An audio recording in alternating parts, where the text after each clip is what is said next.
Bismillahirrahmanirrahim. Assalamualaikum warahmatullahi wabarakatuh. Bertemu dengan Bapak kembali. Kali ini kita akan membahas teks eksposisi untuk persiapan UTS. Nah, ini contoh teks eksposisi. Mas Soleh di screenshot nanti buat pembelajaran selanjutnya.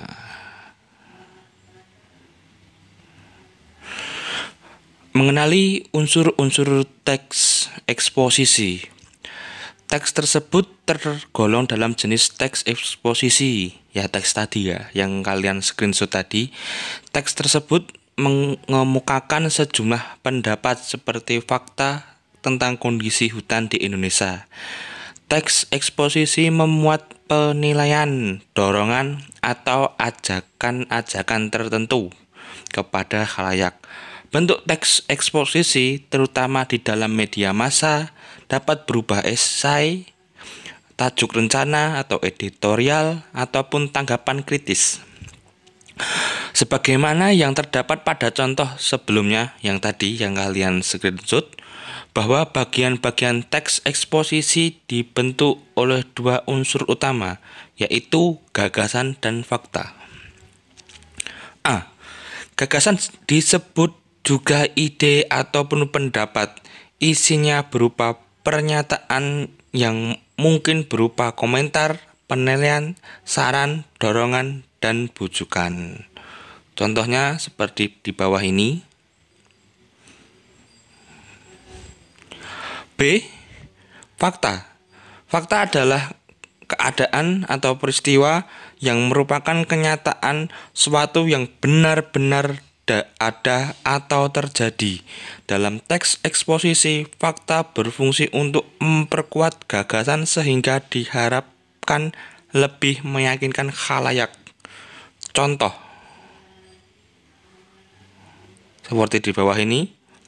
Nanti kalian Mas Soleh dipadukan dengan teks yang sebelumnya yang kalian sudah screenshot ya.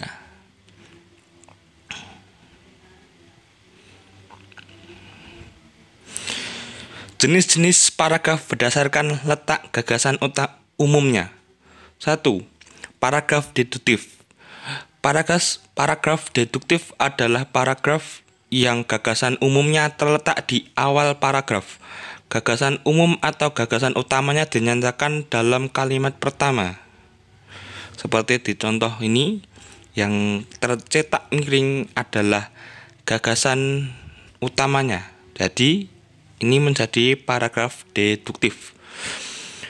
Paragraf di atas memperhatikan bahwa kalimat pertama merupakan kalimat yang mengandung gagasan umum. Kalimat tersebut merupakan dasar atau induk dari perumusan gagasan-gagasan yang ada di bawahnya. Dinyatakan dalam paragraf tersebut bahwa pembangunan pabrik disebabkan industrialisasi. Industrialisasi dapat memberikan lapangan kerja, meningkatkan kesejahteraan masyarakat, dan meningkatkan ekspor non-migas serta menghasilkan devisa negara. 2. Paragraf induktif. Paragraf induktif adalah paragraf yang gagasan utamanya terletak di akhir paragraf atau pada kalimat penutup paragraf.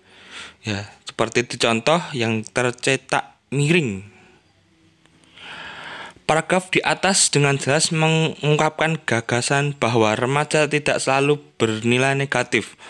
Gagasan tersebut terdapat dalam kalimat terakhir. Kalimat-kalimat sebelumnya merupakan bukti yang menunjukkan fenomena positif kiprah remaja.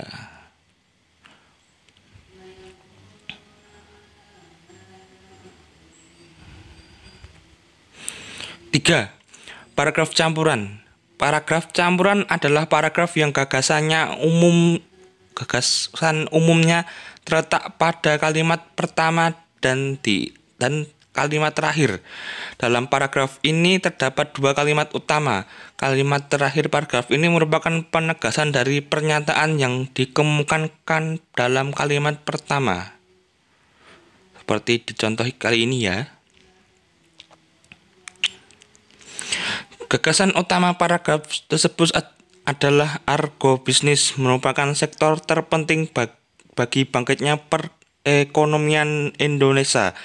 Gagasan tersebut dinyatakan dalam kalimat pertama, serta setelah diselingi kalimat-kalimat penjelas, gagasan tersebut ditegaskan kembali dalam kalimat terakhir yang lain dengan rumusan yang berbeda.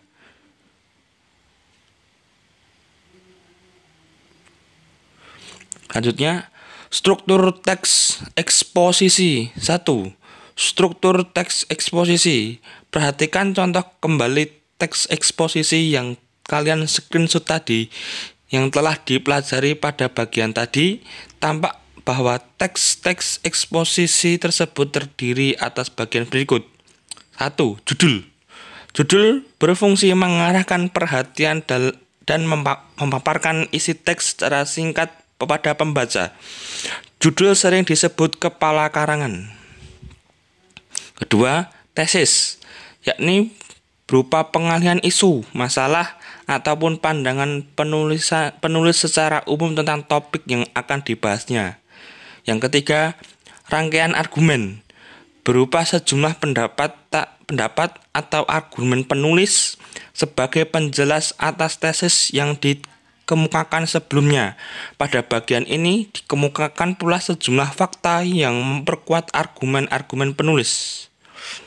Terakhir, penegasan ulang sebagai perumusan kembali secara singkat. Bagian ini sering disebut penutup atau simpulan.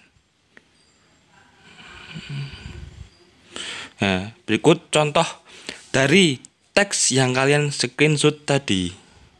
Contoh yang pertama, judul. Judul jelas, nasib hutan kita yang semakin suram. Ya. Yang kedua, tesis.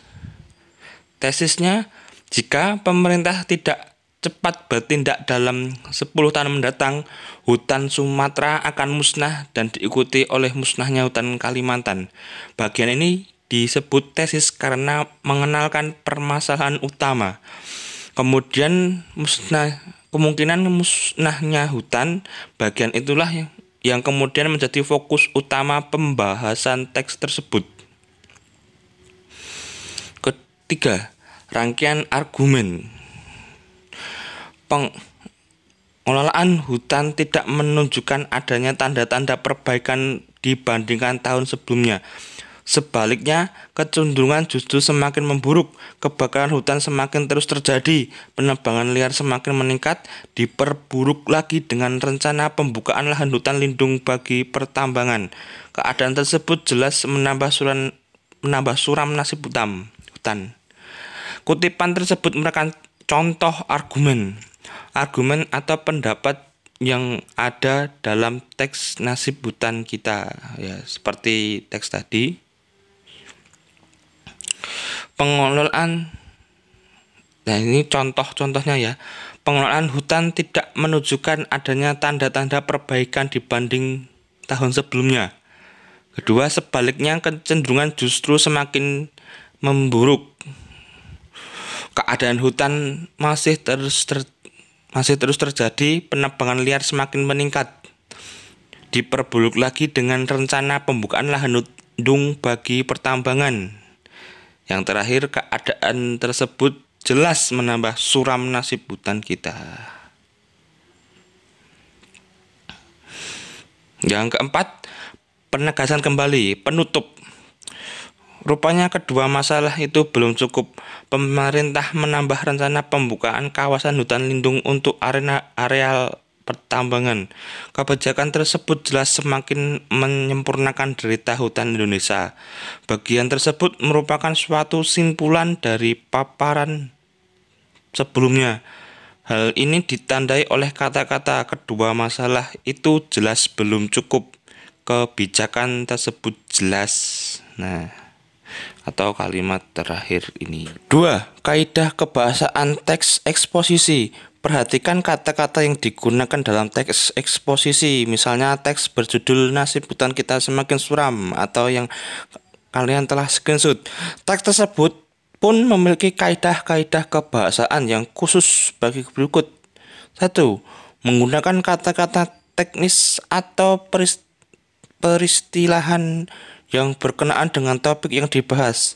Dengan topik kehutanan yang menjadi fokus pembahasannya, istilah-istilah yang muncul dalam teks tersebut adalah penebangan liar, hutan lindung, hutan alam, hutan rawa gabut, dan sektor kehutanan. 2. Menggunakan kata-kata yang menunjukkan hubungan argumentasi atau kausalitas argumen. Misalnya jika, sebab, karena, dengan demikian, akibatnya, oleh karena itu. Selain itu, dapat pula digunakan kata-kata yang menyatakan hubungan kronologis atau keterangan waktu, ataupun kata-kata yang menyatakan perbandingan atau pernyataan, seperti sebelum itu, kemudian, pada akhirnya, sebaliknya, berbeda halnya, namun. 3. Menggunakan kata-kata kerja mental atau mental verbal, seperti diharapkan, memprihatinkan, memperkirakan, mengagumkan, menduga, berpendapat, berasumsi, dan menyimpulkan. 4. Menggunakan kata-kata perujukan seperti berdasarkan data, merujuk pada pendapat, itu merupakan kata-kata perujukan. 5. Menggunakan kata-kata persuasif seperti hendaknya, sebaiknya, diharapkan, perlu, harus. Selain itu, teks eksposisi lebih sering menggunakan kata-kata denotatif, yakni kata bermakna sebenarnya, kata sebelum mengalami perubahan atau penambahan makna. Makna denotatif. Makna atau makna sebenarnya dari suatu kata. Yang kedua, makna konotasi. Makna yang memiliki makna lain atau sebuah kiasan dari sebuah makna. Ya, seperti contoh, kebakaran hutan masih terus terjadi. Penebangan liar semakin meningkat. Nah, ini merupakan contoh makna sebenarnya atau makna yang sedang benar-benar terjadi. Nah, makna konotasi. Daerah yang dijadikan tempat demonstrasi itu kini menjadi seolah-olah menjadi lautan manusia. Nah, ini perumpamaan. Berarti dalam kalimat ini ada makna konotasi seolah-olah menjadi lautan manusia. Yang diartikan lautan manusia ini adalah banyaknya orang yang ikut dalam demonstrasi. Jadi seolah-olah menjadi laut. Makna denotasi. Kondisi demikian mengakibatkan semakin merajalela penebangan liar. Ya, ini makna denotasi. Berarti memang benar-benar ada penebangan liar. Makna konotasi. Matanya tiba-tiba menjadi liar begitu melihat ibu-ibu yang menakan banyak perhiasan. Menjadi liar, matanya menjadi liar.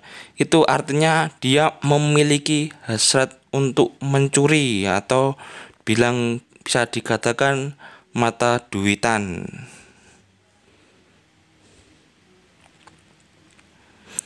Oke, cukup sekian pertemuan kali ini. Mungkin Bapak punya salah kata atau perbuatan, Bapak mohon maaf yang sebesar-besarnya. Semoga lancar barokah untuk UTS-nya. Alhamdulillah, jazakumullah khairan. Akhirul kalam. Wassalamualaikum warahmatullahi wabarakatuh.